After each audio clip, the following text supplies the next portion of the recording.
बिस्मिल्लाहिर्रहमानिर्रहीम। अस्सलाम वालेकुम स्टूडेंट्स, क्या हाल है आप सबका? ठीक है। अच्छा, आज हम अपना जो क्लास 10th है उसके क्लास 10 का चैप्टर 1 है कम्प्लेक्स नंबर। ठीक है, उसमें आज हम प्रॉपर्टीज़ डिस्कस करने जा रहे हैं, प्रॉपर्टीज़ ऑफ कम्प्लेक्स नंबर्स। ठीक है, प्रॉपर्टीज़ ऑफ कम्प्लेक्स नंबर्स बिल्कुल वैसी ही हैं जैसे कि प्रॉपर्टीज़ ऑफ रियल नंबर्स थी। आपने क्लास 9th में चैप्टर 1 में प्रॉपर्टीज़ ऑफ रियल नंबर्स को पढ़ा था, अगर आपको याद हो तो। अगर नहीं याद तो आपके घर में बुक होगी 9th की मैथ्स की, तो चैप्टर 1 आप ज़रूर देखिएगा। फिर भी अगर आप नहीं भी देख सकते तो जो प्रॉपर्टीज़ हैं वो बिल्कुल ऐसे ही हैं जैसे कम्प्लेक्स नंबर्स की हैं, बिल्कुल वैसे ही रियल नंबर्स की भी प्रॉपर्टीज़ हैं। तो मैं आज आपको एक्सप्लेन करूँगी कम्प्लेक्स नंबर की, तो साथ साथ में रियल नंबर्स की भी आपकी रिवाइज हो जाएंगी। ठीक है, तो वीडियो में आगे बढ़ने से पहले आप सबसे रिक्वेस्ट है कि चैनल को सब्सक्राइब कीजिएगा, वीडियो को लाइक कीजिएगा, शेयर कीजिएगा अपने दोस्तों के साथ। ठीक है, अपने फ्रेंड्स के साथ, अपने कज़न्स के साथ, मतलब सबके साथ शेयर कीजिएगा ताकि उनकी भी जो है ना हेल्प हो जाए और हमारी भी हेल्प हो जाए। ठीक है, वीडियो को शेयर किया करें अपने फ्रेंड्स के साथ, क्योंकि अभी जो है ना वो सेशन का स्टार्ट है, तो अच्छा होगा कि अभी से आप लोग थोड़ा थोड़ा लेक्चर्स लेना शुरू कर दें ताकि आप लोगों को आगे बढ़ के आसानी हो। अच्छा जी, अब हम चलते हैं प्रॉपर्टीज़ की तरफ। प्रॉपर्टीज़ की तरफ आपको पता है कि आपने क्लास 9th में भी जो प्रॉपर्टीज़ पढ़ी थी, हमेशा हमारे पास प्रॉपर्टीज़ दो टाइप की होती हैं, with respect to addition and with respect to multiplication. कोई भी प्रॉपर्टी हो, प्रॉपर्टी के जो नेम्स हैं वो बिल्कुल सेम है जैसे कि रियल नंबर्स की प्रॉपर्टीज़ होती हैं, वही हैं। ठीक है, अब कोई भी प्रॉपर्टी होती है वो विद रिस्पेक्ट टू एडिशन होती है और विद रिस्पेक्ट टू मल्टीप्लिकेशन होती है। उसकी वजह ये होती है कि मैथ्स जो है वो इस चीज़ के ऊपर बेस करता है कि कोई भी नंबर अगर है या कोई भी चीज़ अगर है हमारे पास, तो उसका ऑपोजिट भी है। ठीक है, सही है। अब अगर देखा जाए तो एडिशन जो है ना, हमारे पास जो बेसिकली दो ऑपरेशन है ना, जो मैथमेटिक्स के हम कह सकते हैं कि अरिथमेटिक लॉजिक ऑपरेशन जो आपके पास होते हैं, अरिथमेटिक ऑपरेशंस आपके पास बेसिकली दो हैं, एक मल्टीप्लिकेशन है और एक एडिशन है। अब एडिशन है, मैथ कहता है कि अगर दो नंबर्स आपस में ऐड हो सकते हैं तो फिर वो सब्ट्रैक्ट भी हो सकते हैं, यानी कि एडिशन जो है वो सब्ट्रैक्शन जो है वो एडिशन की ओपोजिट है। ठीक है, सिमिलरली अगर देखा जाए तो डिवीजन जो है वो मल्टीप्लिकेशन की ओपोजिट है। ठीक है, तो बेसिकली दो ऑपरेशंस है हमारे पास, जो भी प्रॉपर्टीज़ होती हैं वो इन दो ऑपरेशंस को सेटिस्फाई करती हैं। अगर कोई प्रॉपर्टी एडिशन को सेटिस्फाई करती है तो वो मस्ट है कि वो सब्ट्रैक्शन को भी सेटिस्फाई करती है। सिमिलरली अगर कोई प्रॉपर्टी मल्टीप्लिकेशन को सेटिस्फाई करती है, दो नंबर की मल्टीप्लिकेशन को, तो वो उनकी डिवीजन को भी सेटिस्फाई करती है। ठीक है, तो अब हम देखते हैं हमारे पास कम्प्लेक्स नंबर की जो प्रॉपर्टीज़ हैं उनके लिए हम सबसे पहले अपने देखते हैं। हमारे पास एक प्रॉपर्टी होती है जिसको हम कहते हैं कम्यूटेटिव प्रॉपर्टी। ठीक है, नाम से आप लोगों को ज़रूर रिवाइज हुई होगी।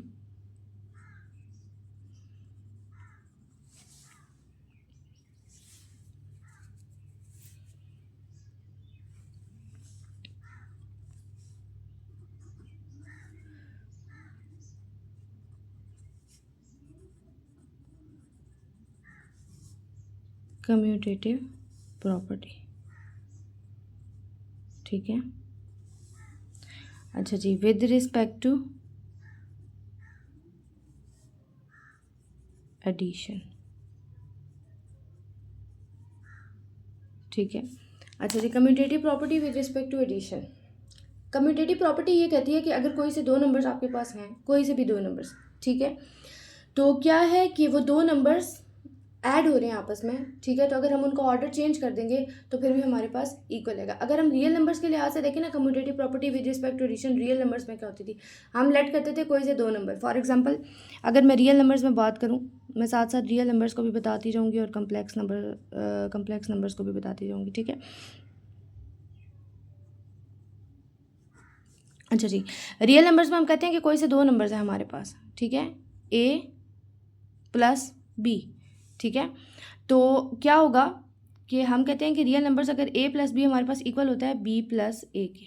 ठीक है, रियल नंबर में हमारे पास जो कम्यूटेटिव प्रॉपर्टी है वो क्या होती है कि अगर कोई से दो नंबर हम लेट करें ए प्लस बी, तो अगर उनका हम ऑर्डर चेंज करके उनको ऐड करें तब भी हमारे पास आंसर जो है वो इक्वल आता है। ठीक है, तो ये तो बड़ी कॉमन सी बात है, बड़ी ही आसान सी बात है, आपको पता है ये बात। आप जो है ना वो कर सकते हैं, 1+2 भी 3 होता है, 2+1 भी 3 होता है। ठीक है, 3+1 भी 4 होता है और 1+3 भी 4 होता है। सही है। इसी तरह अगर हम कॉम्प्लेक्स नंबर्स की बात करें तो यहाँ पर अगर अब कॉम्प्लेक्स नंबर्स में आपको पता है कि यहाँ पर ए बी नहीं होगा, यहाँ पे क्या होगा, ए प्लस बी आयोटा होगा, ठीक है।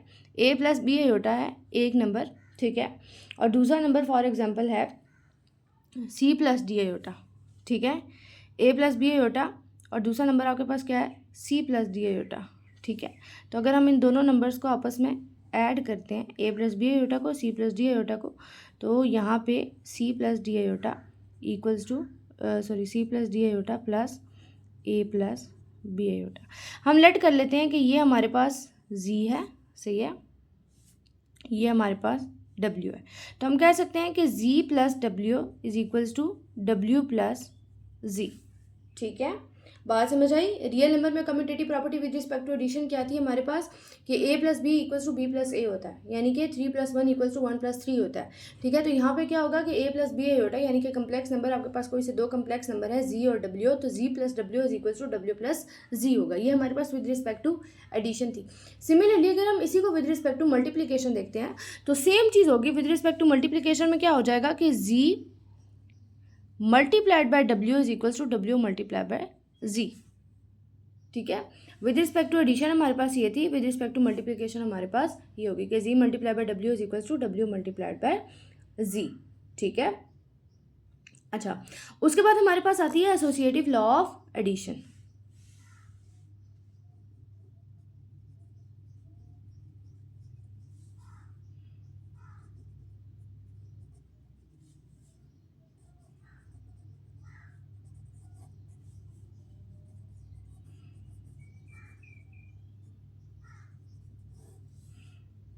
एंड मल्टीप्लिकेशन, ठीक है।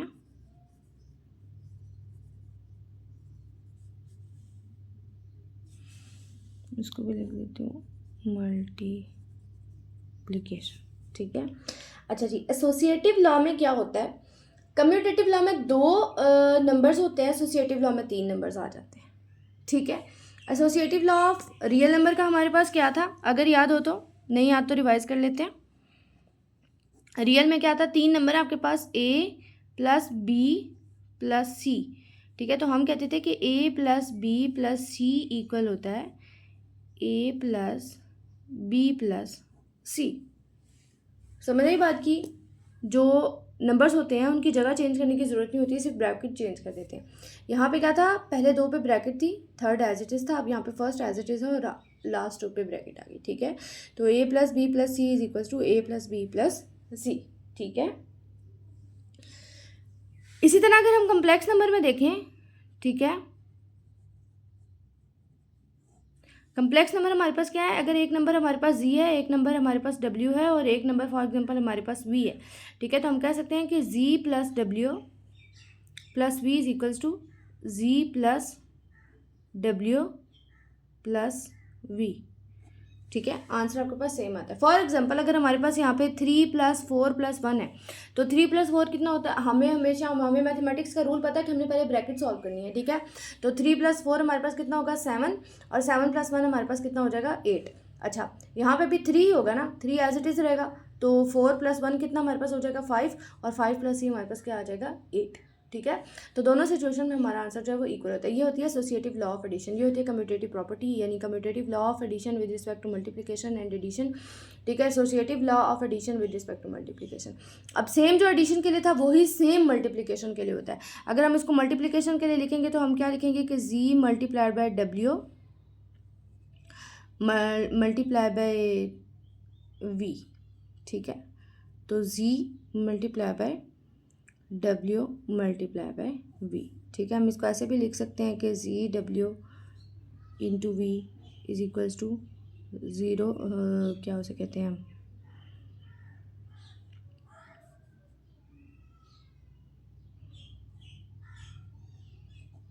ठीक है। समझ रहे हैं आपको, यानी कि मल्टीप्लिकेशन का साइन जब हम निकाल दें तो हमें पता है कि ब्रैकेट्स का मतलब भी क्या होता है कि हम लोग इनको आपस में क्या कर रहे हैं, मल्टीप्लाई कर रहे हैं, ठीक है।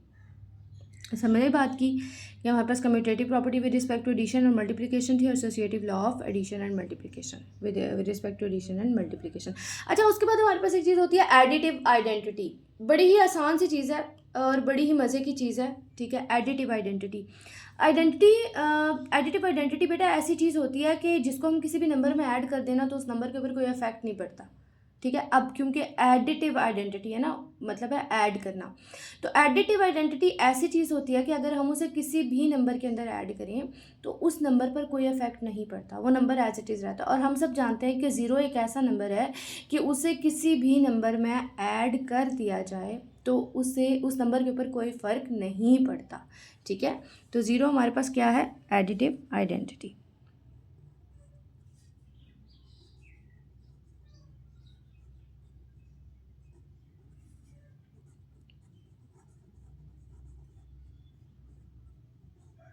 अच्छा, एडिटिव आइडेंटिटी, और उसके बाद हमारे पास क्या है, मल्टीप्लिकेटिव आइडेंटिटी।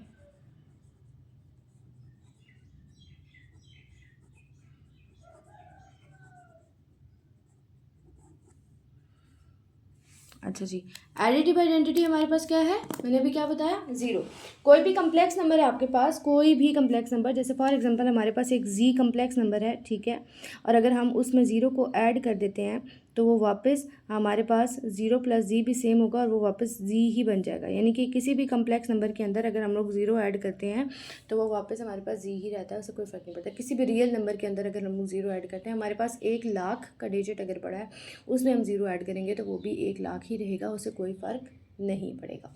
सिमिलरली अगर हम मल्टीप्लिकेटिव आइडेंटिटी की तरफ जाएँ और अगर हम जो है ना ऐसा करें, बहुत से बच्चे एडिटिव आइडेंटिटी और मल्टीप्लिकेटिव आइडेंटिटी में मिक्स कर देते हैं, ठीक है, और क्या करते हैं कि ज़ीरो अगर एडिटिव आइडेंटिटी है तो उसी को मल्टीप्लिकेटिव आइडेंटिटी पे बना देते हैं, बट ऐसा नहीं है। ज़ीरो किसी नंबर में ऐड हो तो उस नंबर पे कोई असर नहीं डालता, लेकिन यही ज़ीरो अगर किसी नंबर के साथ मल्टीप्लाई हो जाए तो उस नंबर को भी ज़ीरो कर देता है, ठीक है। आप सबको ये बात पता है। मल्टीप्लिकेटिव आइडेंटिटी में ऐसा कौन सा नंबर है कि वो किसी भी नंबर से मल्टीप्लाई हो तो वो एज इट इज़ रहता है, आप सब जानते हैं कि वो नंबर है वन। वन ऐसा नंबर है कि वो अगर किसी भी नंबर के साथ मल्टीप्लाई होगा तो वो एज इट इज़ रहेगा, वो नंबर, उस नंबर को कोई फ़र्क नहीं पड़ेगा। अगर वो 1,00,000 के साथ मल्टीप्लाई हो रहा है तो 1,00,000 1,00,000 ही रहेगा, ठीक है, उसको कोई फ़र्क नहीं पड़ेगा। समझ आई बात की। तो एडिटिव आइडेंटिटी आपके पास ज़ीरो है, जबकि मल्टीप्लिकेटिव आइडेंटिटी आपके पास क्या होती है, वन, ठीक है। रियल नंबर्स में भी यही होती है और कम्प्लेक्स नंबर्स में भी यही होती है, ठीक है। तो आइडेंटिटी ऐसा नंबर होता है, ऐसा नंबर होता है कि उसको किसी नंबर के साथ मल्टीप्लाई करो, ऐड करो, उस नंबर के ऊपर कोई इफेक्ट नहीं पड़ता, सही है, समझ आई बात की। तो रियल नंबर्स में भी देखें, अगर हम लोग थ्री के साथ वन को मल्टीप्लाई करेंगे तो वो थ्री रहेगा, लेकिन अगर थ्री में हम वन ऐड कर दें तो वो फोर बन जाता है। तो वन एडिटिव आइडेंटिटी नहीं बन सकती। अगर थ्री में हम वन ऐड करेंगे तो थ्री जो है वो फोर बन जाएगा, वो वही नहीं रहेगा, वो चेंज हो जाएगा।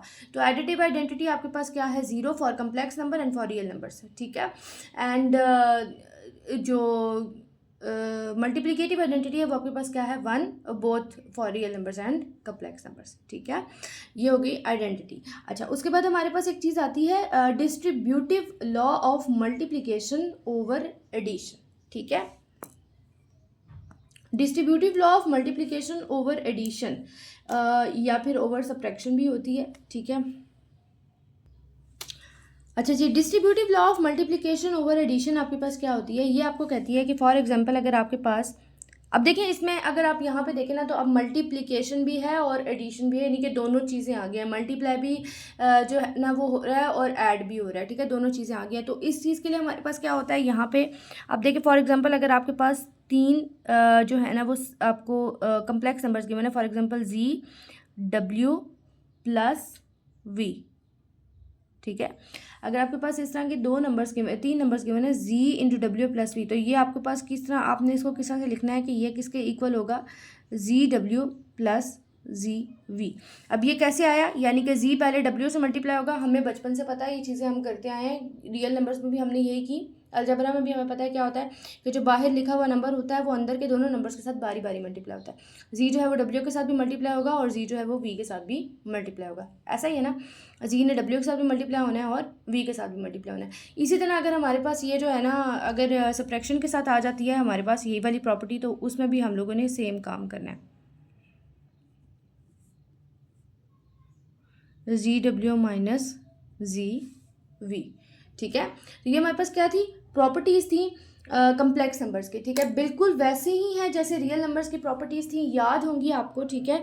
अभी इसमें आगे कुछ और होती हैं ट्रांजिटिव प्रॉपर्टी, ठीक है, और काफ़ी आगे और भी आती हैं, लेकिन ये है कि फ़िलहाल की जो आपकी चीज़ें हैं उनमें करने के लिए ये काफ़ी है आपके लिए फ़िलहाल ना, जो प्रॉपर्टीज़ हैं।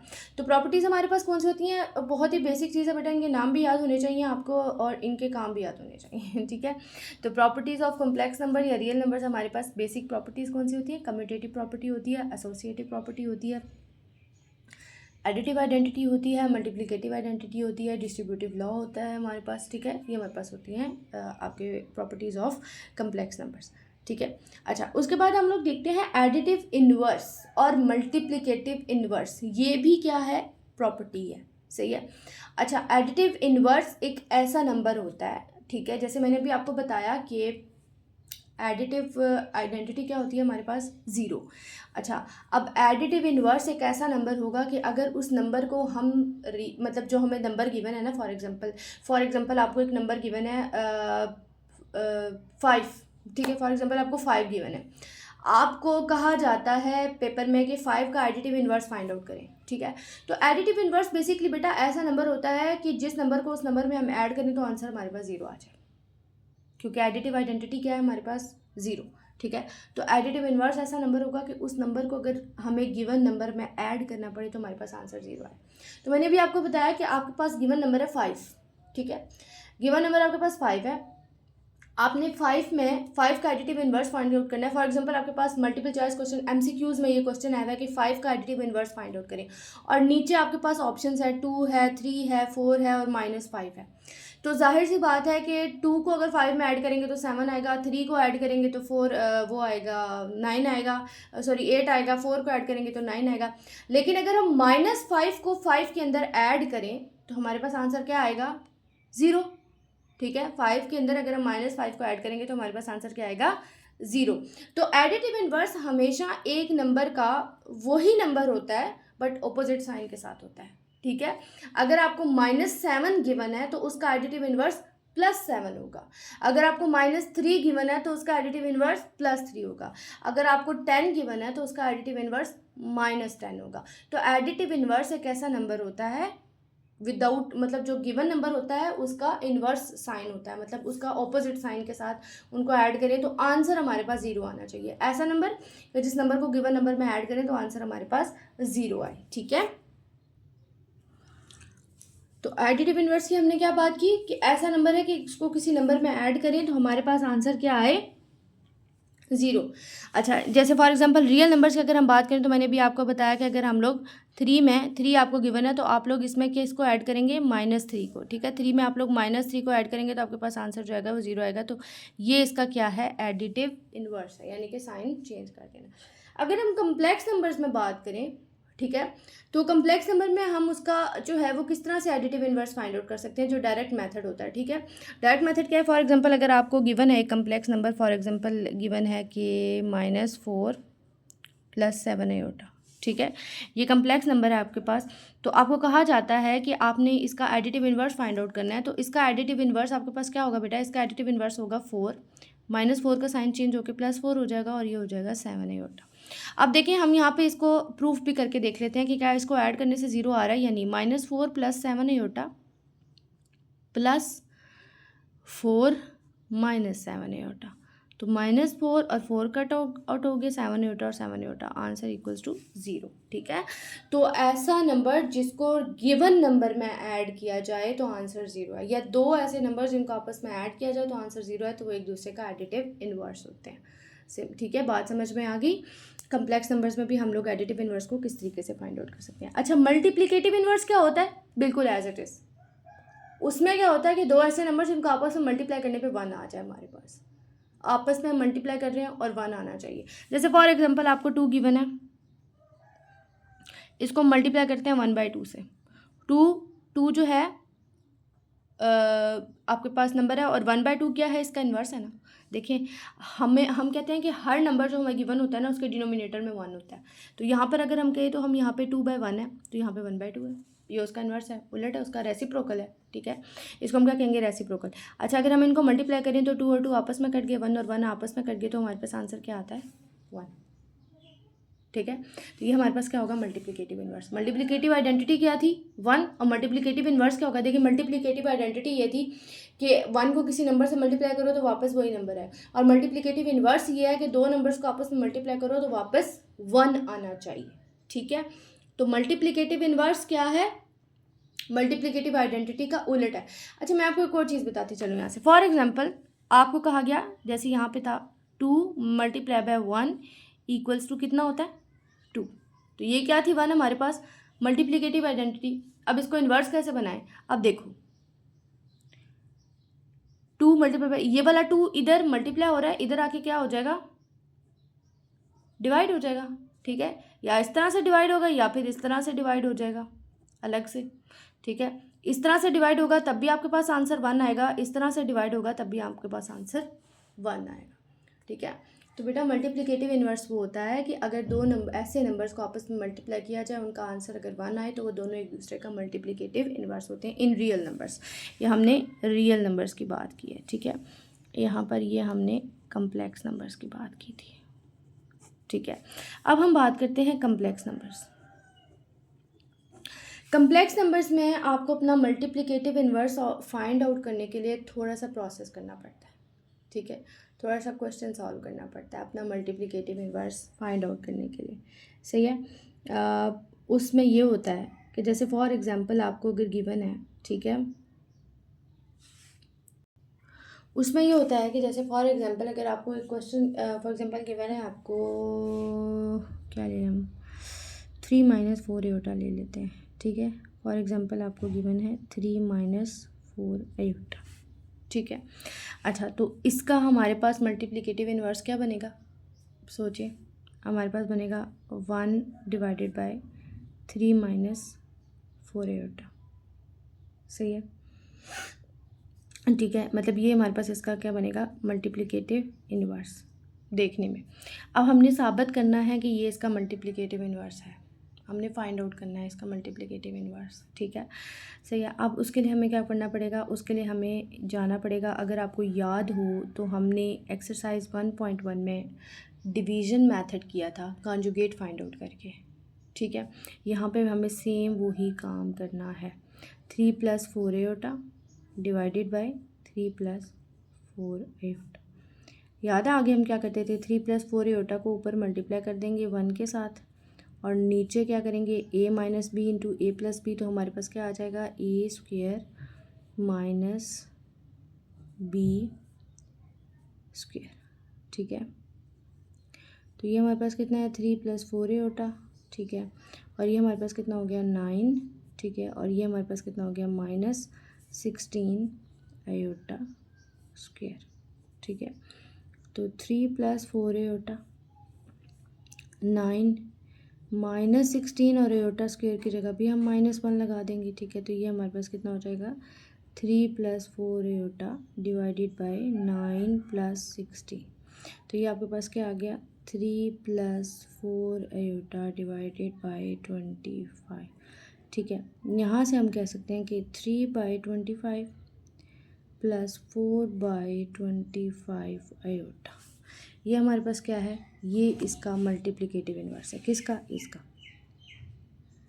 3 - 4 आयोटा का मल्टीप्लिकेटिव इन्वर्स आपके पास क्या है 3/25 + 4/25 आयोटा जो है वो आपके पास क्या है, इसका मल्टीप्लिकेटिव इन्वर्स है। अब मैं आपको बताती हूँ कि ये कैसे इसका मल्टीप्लिकेटिव इन्वर्स है, क्या इन दोनों का आपस में मल्टीप्लाई करने पे 1 आ रहा है या नहीं आ रहा। अच्छा जी, ये हमारे पास क्या था, गिवन नंबर था, और ये हमने उसका क्या फाइंड आउट किया था, मल्टीप्लिकेटिव इन्वर्स। अब हम देखते हैं कि प्रूफ करते हैं कि क्या इनका ये करने से 1 आता भी है या नहीं आता, ठीक है। तो अभी हम क्या करते हैं, हमने क्या कहा था कि किसी भी नंबर को उसके मल्टीप्लिकेटिव इन्वर्स से मल्टीप्लाई करने से हमारे पास 1 आना चाहिए, ठीक है, सही है। मैं इस मल्टीप्लिकेटिव साइन को रिमूव करके यहाँ पे ब्रैकेट लगा रही हूँ। अच्छा जी, अगर हम इसको इस तरह से लिख रहे हैं 3 - 4 आयोटा, तो हम इसको ऐसे लिख लेते हैं 3 + 4 आयोटा डिवाइडेड बाय 25, सही है, वी कैन राइट दिस। अच्छा जी, अब ये हमारे पास क्या है a - b, और ये क्या है ए प्लस बी। तो हम लोग जानते हैं कि a minus b into a plus B equals to a square minus b square, ठीक है। तो यहाँ पे क्या होगा, a square minus b square, 3 square minus 4 iota square, 25 नीचे आ जाएगा एज इट इज़, ठीक है। 3 स्क्वेयर 9 माइनस 4 स्क्वेयर आपके पास 16 है और आयोटा स्क्वेयर डिवाइडेड बाई 25। तो 9 माइनस 16 आयोटा स्क्वेयर की जगह -1 लगा देंगे, ठीक है। 25 हो जाएगा, 9 प्लस 16 इक्वल्स टू 25 और 25 divided by 25 which is equals to 1। तो यहाँ पर आ गया कि ये नंबर और इस नंबर को उसके मल्टीप्लिकेटिव इन्वर्स से मल्टीप्लाई करने पर हमारे पास 1 आ गया। तो क्या हम कह सकते हैं कि ये वाला जो नंबर है वो इस नंबर का मल्टीप्लिकेटिव इन्वर्स है, ठीक है। तो हम यहाँ पे लिख सकते हैं कि जो multiplicative inverse of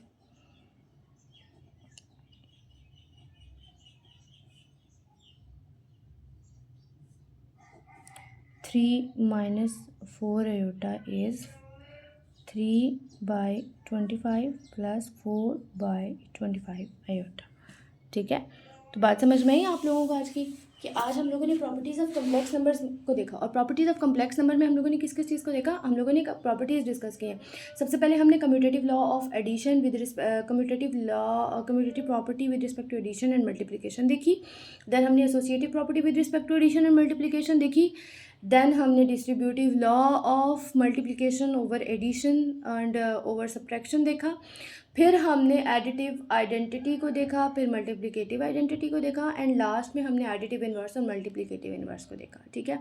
additive inverse भी फाइंड आउट करना मुश्किल नहीं है, मल्टीप्लिकेटिव इन्वर्स भी मुश्किल नहीं है, रियल नंबर्स में तो बिल्कुल मुश्किल नहीं है, लेकिन कम्प्लेक्स नंबर्स में क्या होता है कि थोड़ा सा आपको सॉल्व करके आंसर निकालना पड़ता है, ठीक है। मतलब अगर क्वेश्चन MCQs में इस तरह का क्वेश्चन आ जाए, आपने कम्प्लेक्स नंबर आपको गिवन है, फॉर एग्जांपल ये जैसा मैंने आपको बताया 3 माइनस 4 आयोटा आपको गिवन है, और तो आपको उसको सॉल्व करके इसका कम्प्लेक्स नंबर फाइंड आउट करना होगा। अब सॉरी, इसका मल्टीप्लिकेटिव इन्वर्स जो है कम्प्लेक्स नंबर का फाइंड आउट करना होगा, ठीक है। इस पर थोड़ा सा आपको वर्कआउट करना पड़ेगा, मतलब सॉल्व करना पड़ेगा, प्रैक्टिस करनी पड़ेगी, ठीक है। तो क्या था, आज हमने प्रॉपर्टीज़ डिस्कस की थी, ठीक है। आप लोगों ने कम्प्लेक्स नंबर की प्रॉपर्टीज़ मैंने आप लोगों को पढ़ा दी हैं। रियल नंबर की प्रॉपर्टीज़ आप लोगों ने लाजमी क्लास 9 में से चैप्टर 1 में से रिवाइज़ करनी है, ठीक है। ऐसी ही होंगी, बिल्कुल एज इट इज़ ऐसी। किसी को कोई प्रॉब्लम हो तो कमेंट्स में मुझसे कह सकते हैं, मैं आप लोगों को वो भी अलग से समझा दूँगी, ठीक है। और मुझे उम्मीद है आप लोगों ने मेरे पिछले लेक्चर्स देखे होंगे। मैंने 1.1 एक्सरसाइज आपको कवर करवाई थी और आप लोगों ने, उम्मीद है, उसकी प्रैक्टिस की भी होगी, क्वेश्चंस किए भी होंगे और आप लोगों को समझ में आ गए होंगे। अगर किसी से कोई क्वेश्चन नहीं हुआ तो आप लोग मुझे कमेंट्स में कह सकते हैं कि हमें फ़लाँ वाला क्वेश्चन सॉल्व करवा दें, मैं आप लोगों को करवा दूँगी, ठीक है। वीडियो अपने दोस्तों से शेयर किया करें, अपने कज़न्स वगैरह से, फैमिली में सब लोगों से शेयर किया करें, ठीक है। इससे आप लोगों की भी हेल्प होती है और हमारी भी हेल्प होती है, ठीक है। तो जाते जाते फिर से एक रिक्वेस्ट है कि चैनल को सब्सक्राइब कीजिएगा, वीडियो को ज़रूर लाइक कीजिएगा और शेयर कीजिएगा, ठीक है। हमें अपनी दुआओं में याद रखिएगा। Thank you so much. अल्लाह हाफ़िज़।